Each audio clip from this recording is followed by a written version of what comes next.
Mr. Prime Minister. Thank you, Mr. President.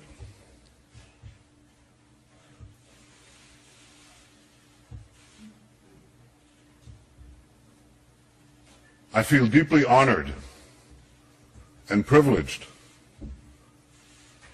to stand here before you today representing the citizens of the State of Israel. We are an ancient people.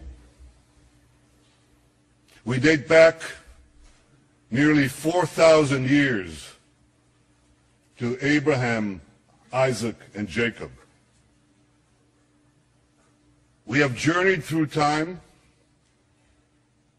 We've overcome the greatest of adversities. And we reestablished our sovereign state in our ancestral homeland, the land of Israel. Now, the Jewish people's odyssey through time has taught us two things. Never give up hope. Always remain vigilant. Hope charts the future. Vigilance protects it. Today, our hope for the future is challenged by a nuclear-armed Iran that seeks our destruction. But I want you to know that wasn't always the case. Some 2,500 years ago, the great Persian king Cyrus ended the Babylonian exile of the Jewish people. He issued a famous edict in which he proclaimed the right of the Jews to return to the land of Israel and rebuild the Jewish temple in Jerusalem. That's a Persian decree. And thus began an historic friendship between the Jews and the Persians that lasted until modern times. But in 1979, a radical regime in Tehran tried to stamp out that friendship. As it was busy crushing the Iranian people's hope for democracy, it also led wild chants of death to the Jews. Now, since that time, presidents of Iran have come and gone. Some presidents were considered moderates, others hardliners.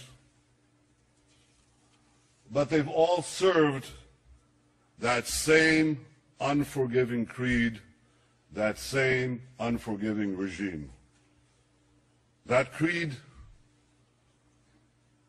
that is espoused and enforced by the real power in Iran, the dictator known as the supreme leader. First Ayatollah Khomeini, and now Ayatollah Khamenei. Ladies and gentlemen, Israel will never acquiesce to nuclear arms in the hands of a rogue regime that repeatedly promises to wipe us off the map. Against such a threat, Israel will have no choice but to defend itself. I want there to be no confusion on this point. Israel will not allow Iran to get nuclear weapons. If Israel is forced to stand alone, Israel will stand alone. Yet in standing alone, Israel will know that we will be defending many, many others.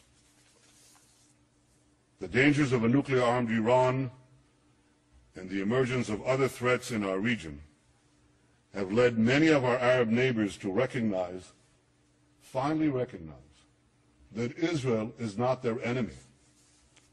And this affords us the opportunity to overcome historic animosities and build new relationships, new friendships, new hopes. Israel welcomes engagement with the wider Arab world. We hope that our common interests and common challenges will help us forge a more peaceful future. And Israel continues to seek an historic compromise with our Palestinian neighbors, one that ends our conflict once and for all. We want peace based on security and mutual recognition, in which a demilitarized Palestinian state recognizes the Jewish state of Israel. I remain committed to achieving an historic reconciliation and building a better future for Israelis and Palestinians alike. Now, I have no illusions about how difficult this will be to achieve. 20 years ago, the peace process between Israel and the Palestinians began. 6 Israeli prime ministers, myself included, have not succeeded in achieving peace with the Palestinians. My predecessors were prepared to make painful concessions. So am I. But so far, Palestinian leaders haven't been prepared to offer the painful concessions they must make in order to end the conflict. For peace to be achieved, the Palestinians must finally recognize the Jewish state, and Israel's security needs must be met. I am prepared to make an historic compromise for genuine and enduring peace, but I will never compromise on the security of my people and of my country, the one and only Jewish state. Ladies and gentlemen, one cold day in the late 19th century, my grandfather, Nathan, and his younger brother, Judah, were standing in a railway station in the heart of Europe. They were seen by a group of anti-Semitic hoodlums who ran towards them, waving clubs, screaming, "Death to the Jews." My grandfather shouted to his younger brother to flee and save himself.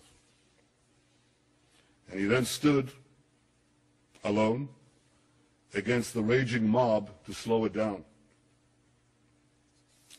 They beat him senseless.